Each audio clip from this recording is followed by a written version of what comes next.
Just, yeah. Come on, Luis side.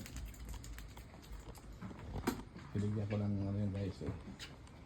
Gamot para sa mites. Tingnan natin dito yung ano.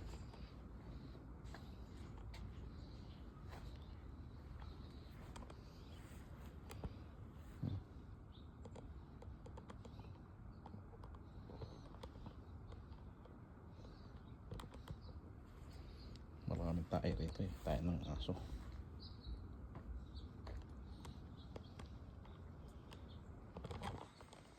Tingnan natin kung hinog na ba yung ano. Yung tawag yan, no? Ang pangalan yan. Yan.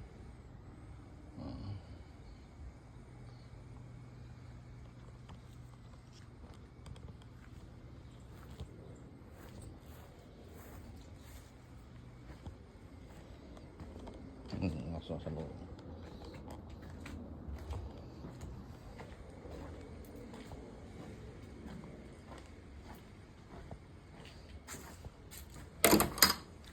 Tignan natin yung basurahan kung puno.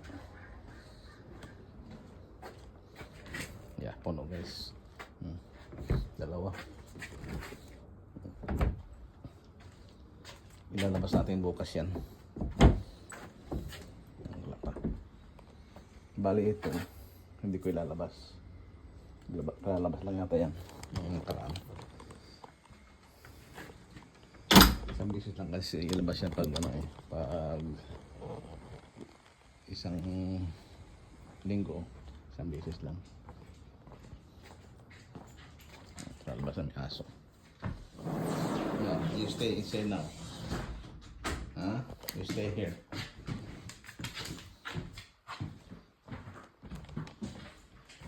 Malungkot siya dahil wala yung amo niya eh. Go there, sit down there. Come on, sit down. Yeah, go to your bed. Yan, ginawa yan ng higaan yan guys eh. Go to your bed.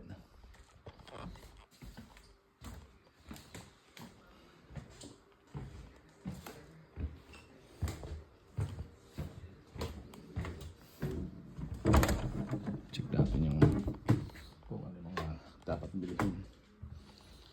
Mayroon pang diaper, mayroon pa tayong palinis. Ito. Yeah, diaper. Mayroon pa.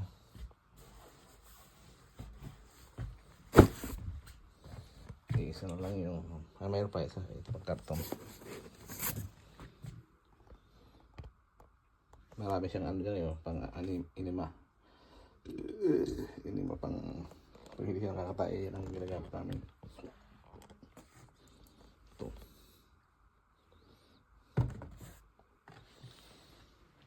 Maluwag tong kwarto, pwede ka matulog dito.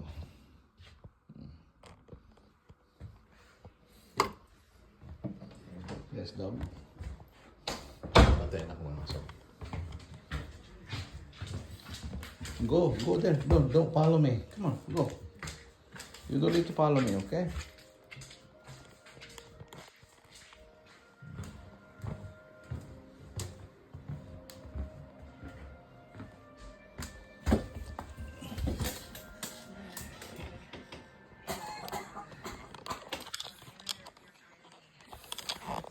Dito muna tayo guys. Yan ang gawain natin dito guys. Pag ano, bantayan lang natin, hinihintay lang natin yung ano, yung oras. Basta nasa bed yung pasyente natin. Mamaya-maya i-check natin siya kung umihi. Bless you. Umihi or nagdumi. Yan, bibigisa natin siya. Aso, hindi ko talaga yung aso. Go lie down there. Lie down there, Josh. Go ahead, Josh. You still hungry? Nakain na yan kanina guys eh.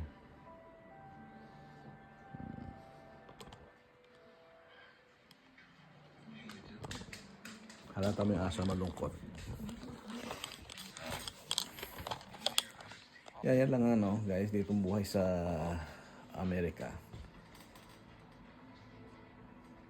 Trabaho, bahay. Yan. Supposed to be ngayon ay day off ko ngayon. Wala akong pasok. Sabado, Linggo. Kaya lang,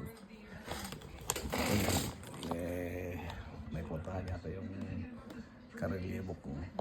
Kaya, tsaka pagod din yun kasi magdamag dito yun eh. Alas 2 hanggang kinabukasan. Kahapon dito ng alas 2 yun. Umuwi na lang siya kanina ng alas 8. So, may magagawa pa siya sa bahay niya. Babalik na naman yun dito alas 2. Ako naman ang uuwi. Yes, Joyce? Are you okay? Joyce? Inuubo yung pasyente natin. Inuubo siya kasi pag nagsaswallow siya ng saliva niya, ayun.